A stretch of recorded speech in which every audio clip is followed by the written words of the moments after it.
Welcome back. നമുക്കൊരു model questions നോക്കാം മാത്സിലെ.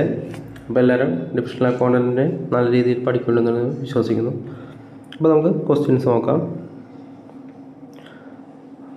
ഒരു സംഖ്യയുടെ വിൽക്രമത്തിൻ്റെ 6 മടങ്ങ് 2 ആയാൽ സംഖ്യ എത്രയാണെന്നാണ് ചോദിച്ചിരിക്കുന്നത്. അപ്പോൾ വിൽക്രമം എന്ന് പറഞ്ഞിട്ടുണ്ടെങ്കിൽ റെസിപ്രോക്കൽ.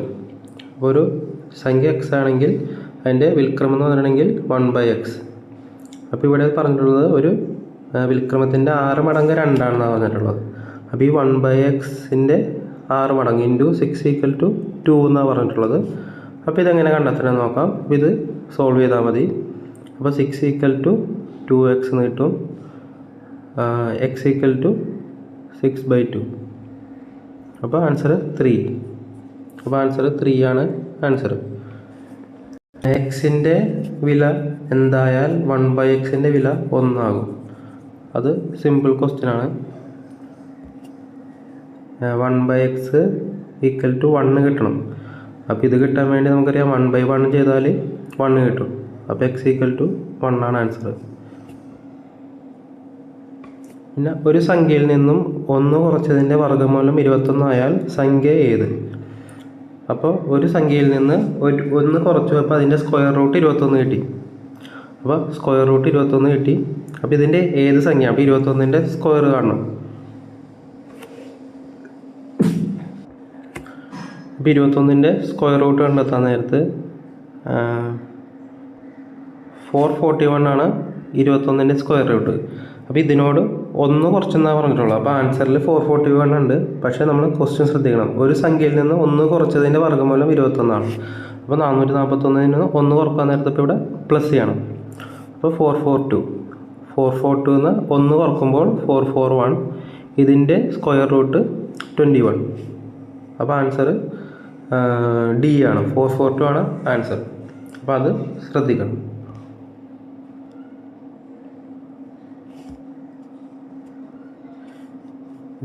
ഇനി അടുത്ത ക്വസ്റ്റ്യൻ ഒരു ട്രിക്കി ക്വസ്റ്റ്യൻ ആണ്. അത് പ്രത്യേകം നോക്കണം. ഇതുപോലത്തെ ക്വസ്റ്റ്യൻസ് നമ്മൾ മാക്സിമം വർക്കൗട്ട് ചെയ്താലേ ഇതിൻ്റെ ഒരു ഐഡിയ കിട്ടുള്ളൂ. കാരണം ഇത് നമ്മുടെ ഒരു ലോജിക്ക് അനുസരിച്ച് ചെയ്യേണ്ടതാണ്. അപ്പോൾ 11 = 3, 31 = 7, 61 = 30. അങ്ങനെ ആയാൽ 21 എത്രയാണെന്നാണ് ചോദിച്ചിട്ടുള്ളത്. അപ്പോൾ ഇതിൽ നമ്മൾ നോക്കാൻ നേരത്ത് യാതൊരു കണക്ഷൻസ് നമ്മൾ ഡയറക്റ്റ് നോക്കിയാൽ കാണില്ല. പക്ഷേ നമ്മളിത് വർക്കൗട്ട് ചെയ്ത് നോക്കണം. അപ്പോൾ ഇതിൻ്റെ ആൻസർ വരുന്നത് 11 = 3 എന്നാണ് പറഞ്ഞിട്ടുള്ളത്. അപ്പോൾ ഇത് കണ്ടെത്തുന്നത് കൊടുത്തിട്ടുള്ളത് ഇവിടെ 1 + 1 ഇതിൻ്റെ സംഖ്യ തമ്മിൽ കൂട്ടുക. അപ്പോൾ 2 ഇതിൻ്റെ ഡബിൾ 2 × 2 4. അപ്പോൾ 4ൽ നിന്ന് 1 കുറക്കുക, അപ്പോൾ 3. ഇതുപോലെയാണ് വർക്കൗട്ട് ചെയ്യേണ്ടത്. അടുത്തത് 31 കണ്ടെത്താൻ നേരത്ത് 3 + 1 4. എന്നിട്ട് 4ൻ്റെ ഒപ്പം 2 ഇൻറ്റു ചെയ്യുക, 8. എന്നിട്ട് 8ൽ നിന്ന് 1 കുറക്കുക, അപ്പോൾ 7. അപ്പോൾ ഇതുപോലെയാണ് ഇതിൻ്റെ ആൻസർ കണ്ടെത്തേണ്ടത്. അപ്പോൾ ഇവിടെ തന്നിട്ടുള്ളത് 21 ആണ്. അപ്പോൾ 21 എന്ന് പറയുമ്പോൾ 2 + 1 3, 3 × 2 6, 6ൽ നിന്ന് 1 കുറക്കാൻ നേരത്ത് 5. അപ്പോൾ ആൻസർ 5 ആണ്. അപ്പോൾ ഇതുപോലത്തെ ക്വസ്റ്റ്യൻസ് നമ്മൾ മാക്സിമം ഇതുപോലെ കുറേ ക്വസ്റ്റ്യൻസ് ഇതുപോലെ ചെയ്ത് നോക്കിയാൽ നമുക്ക് ഇതിൻ്റെ ഒരു ഐഡിയ കിട്ടുള്ളൂ. കാരണം ഇത് നമ്മുടെ ലോജിക്ക് അനുസരിച്ച് ചെയ്യേണ്ട കാര്യങ്ങളാണ്. പെട്ടെന്ന് നോക്കിയാൽ നമുക്കിത് കിട്ടില്ല. അപ്പോൾ ചിലപ്പോൾ ഇതിൻ്റെ കുറേ സമയം എടുത്തേക്കാം.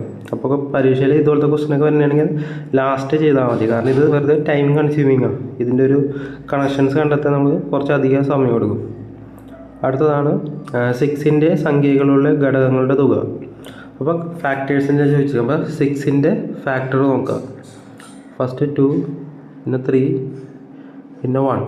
അപ്പോൾ 6ൻ്റെ ഫാക്ടേഴ്സ് എന്ന് പറഞ്ഞിട്ടുണ്ടെങ്കിൽ 1, 3, 2, പിന്നെ 6 ഉണ്ട്. മൊത്തം 4 ഫാക്ടറാണ് 6-നുള്ളത്. ഫാക്ടർ എന്ന് വെച്ചിട്ടുണ്ടെങ്കിൽ ഇതിനെ ഡിവൈഡ് ചെയ്യാൻ പറ്റുന്നത്, പ്രോപ്പറായിട്ട് ഡിവൈഡ് ചെയ്യാൻ പറ്റുന്ന സംഖ്യയാണ് ഫാക്ടർ എന്ന് പറയുന്നത്. അപ്പോൾ 6നെ 1 വെച്ച് ഡിവൈഡ് ചെയ്യാം, 3 വെച്ച് ഡിവൈഡ് ചെയ്യാം, 2 വെച്ച് ഡിവൈഡ് ചെയ്യാം. അപ്പോൾ 6ൻ്റെ സംഖ്യ ഒഴികെയുള്ള ഘടകങ്ങളുടെ തുക. അപ്പോൾ ഇതിൻ്റെ 6ൻ്റെ സംഖ്യ എടുക്കേണ്ട ബാക്കിയുള്ള ഇതിൻ്റെ സമ്മ്. അപ്പോൾ 3 + 2 5, 5 + 1 6. അപ്പോൾ ആൻസർ 6 ആണ്. അടുത്തത് ഒരു ചതുരത്തിൻ്റെ സമീപവശങ്ങൾ A സെൻറ്റിമീറ്റർ B സെൻറ്റിമീറ്റർ വീതിയായാൽ അതിൻ്റെ വികരണത്തിൻ്റെ നീളം. അപ്പോൾ നമുക്കറിയാം ഒരു ട്രയാങ്കിൾ, അതിൻ്റെ സൈഡ് എയും ബിയും. അപ്പോൾ ഇതിൻ്റെ ഡയഗണൽ കണ്ടെത്താനാണ് ചോദിച്ചിട്ടുള്ളത്. അപ്പോൾ ഇത് നമുക്കറിയാം ഹൈപ്പോട്ടിനസ് കണ്ടെത്താൻ root of base square plus ഇത്, അപ്പോൾ A square plus B square. ഇത് നമുക്കറിയാം നോർമൽ ട്രയാങ്കിളിൻ്റെ ഇക്വേഷനാണ്.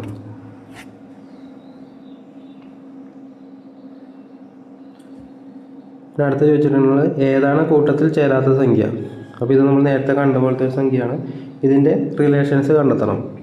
അപ്പോൾ ഇവിടെ നോക്കാൻ നേരത്ത് 1 2 7. അപ്പോൾ ഇതിൻ്റെ സം എന്ന് പറഞ്ഞിട്ടുണ്ടെങ്കിൽ 10 ആണ്. 7 + 2 9, 9 + 1 10. അടുത്ത 3 to 5 എടുത്തിട്ടുണ്ടെങ്കിൽ 3 + 2 5, 5 + 5 10. അടുത്തതും 10 ആണ്. 604 എടുത്താൽ അത് 10 ആണ്. പക്ഷേ 831 എടുത്താൽ അത് 11 ആണ്.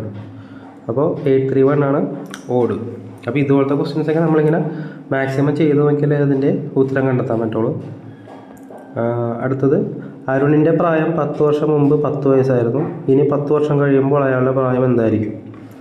ഇതൊരു ട്രിക്കി ക്വസ്റ്റ്യനാണ്. നമ്മൾ പെട്ടെന്ന് ആൻസർ ചെയ്യാൻ നേരത്ത് 10 + 10 ചെയ്യുള്ളൂ. അപ്പോൾ 20 കിട്ടുമായിരിക്കും. പക്ഷേ നമ്മൾ കുറച്ചുകൂടി ചിന്തിച്ച് ചെയ്യണം. 10 വർഷം മുന്നേ 10 വയസ്സായിരുന്നു. അപ്പോൾ ഇപ്പോഴത്തെ വയസ്സാണ് 20. ഇപ്പോൾ 20 വയസ്സുണ്ട്. അപ്പോൾ 10 വർഷം മുന്നേ 10 വയസ്സായിരുന്നു. അപ്പോൾ ഇനി അയാളുടെ 10 വർഷം കഴിയുമ്പോൾ അയാളുടെ പ്രായം എന്തായിരിക്കും? അപ്പോൾ കറൻറ്റ് 20 years ആണ്. ഇതിൻ്റെ ഒപ്പം 10 കൂട്ടുക. അപ്പോൾ 30 വർഷം, 30 വയസ്സായിരിക്കും. അപ്പോൾ ഓപ്ഷൻ ബി ആണ് ആൻസർ. പിന്നെ 17 പേരുള്ള ഒരു ലിസ്റ്റിൽ അരുണിൻ്റെ റാങ്ക് മുകളിൽ നിന്ന് 11 ആണ്. അപ്പോൾ അരുണിൻ്റെ റാങ്ക് 11, അനുവിൻ്റേത് 8 ആണ്. ടോട്ടൽ 17 റാങ്ക് ഉണ്ട്. 1 മുതൽ 17 വരെ ഉണ്ട്. അതിൽ അരുണിൻ്റേത് 11ഉം അനുവിൻ്റേത് 8ഉം. അപ്പോൾ അവർക്കിടയിൽ എത്ര പേരുണ്ടാവും? അപ്പോൾ ഇതിൻ്റെ ഇടയിൽ എത്ര പേരുണ്ടാവും? അപ്പോൾ ഇവിടെ തന്നെയുള്ളത് 9ഉം 10ഉം ആണ് റാങ്ക് കാര്യം. അപ്പോൾ 1 2. അപ്പോൾ 2 പേരാണ് അതിൻ്റെ ഇടയിലുള്ളത്. ഇനി അടുത്ത ക്വസ്റ്റ്യൻ, ഒരു സാധനം 810 രൂപക്ക് വിറ്റപ്പോൾ കച്ചവടക്കാരന് 10% നഷ്ടം വന്നു. അപ്പോൾ അയാൾ 10% ലാഭം കിട്ടണമെങ്കിൽ അയാൾ എത്ര രൂപക്ക് വിൽക്കണം? അപ്പോൾ ഇത് നമ്മൾ പ്രൊഡക്റ്റിൻ്റെ പ്രൈസ് നമുക്കറിയില്ല, എക്സ് ആയിട്ട് എടുക്കുക. ഒരു സാധനം 810 രൂപക്ക് വിറ്റപ്പോൾ കച്ചവടക്കാരന് 10% നഷ്ടമാണ്. അപ്പോൾ ഈ 810 എന്ന് പറഞ്ഞിട്ടുണ്ടെങ്കിൽ 90% ആണ്. ആ പ്രൊഡക്റ്റിൻ്റെ 90%, കാരണം 10% ലോസായി. അപ്പോൾ 810 എന്ന് പറഞ്ഞാൽ 90 ആണ്. അപ്പോൾ ഇതിൻ്റെ 100 കണ്ടെത്താൻ 810/90 × 100. അപ്പോൾ 81 9 ടൈംസ്. അപ്പോൾ ആൻസർ 900. 900 ആണ് ആ കോസ്റ്റ്, പ്രൊഡക്റ്റിൻ്റെ കോസ്റ്റ്. അപ്പോൾ ഇപ്പോൾ ഇതിലേക്ക് 10% ലാഭം കിട്ടണം. അപ്പോൾ 900ൻ്റെ 10% എന്ന് പറയുമ്പോൾ 90. അപ്പോൾ 990ക്ക് വിറ്റാൽ മാത്രമേ അദ്ദേഹത്തിന് 10% പ്രോഫിറ്റ് കിട്ടുള്ളൂ. അപ്പോൾ ഇത് ഇങ്ങനെ വേണം കമ്പ്യൂട്ട് ചെയ്യാൻ. അപ്പോൾ മാക്സിമം ഇതുപോലത്തെ ക്വസ്റ്റ്യൻസ് വർക്കൗട്ട് ചെയ്യുക. ഇതുപോലത്തെ ക്വസ്റ്റ്യൻസ് ഒക്കെ ഉണ്ട്. ഇത് നമ്മൾ മാക്സിമം ഇതുപോലത്തെ ലോജിക് റീസണിങ് ആണ്. ഇതുപോലത്തെ ക്വസ്റ്റ്യൻസ് ചെയ്താൽ അത് നമുക്ക് ഒരു സ്പീഡും പിന്നെ എങ്ങനെയൊക്കെയാണ് ഇത് ഏതൊക്കെ മോഡൽ വരാമെന്നുള്ള രീതിയിൽ അറിയാൻ പറ്റുള്ളൂ. കാരണം ഈ ഒരു മോഡൽ നമുക്ക് കുറേ ആലോചിച്ചാലേ കിട്ടുള്ളൂ. കാരണം ഇത് ആദ്യം ഇത് തമ്മിലുള്ള സംഖ്യയുടെ സമ്മ്, അതിൻ്റെ പിന്നെ × 2, പിന്നെ അതിൽ നിന്ന് 1 കുറച്ചാലുള്ള സംഖ്യയാണ് ഇത് കിട്ടുന്നത്. അപ്പോൾ അത് പ്രത്യേകം ഇതുപോലത്തെ കണക്ക് മാക്സിമം ചെയ്ത് നോക്കണം.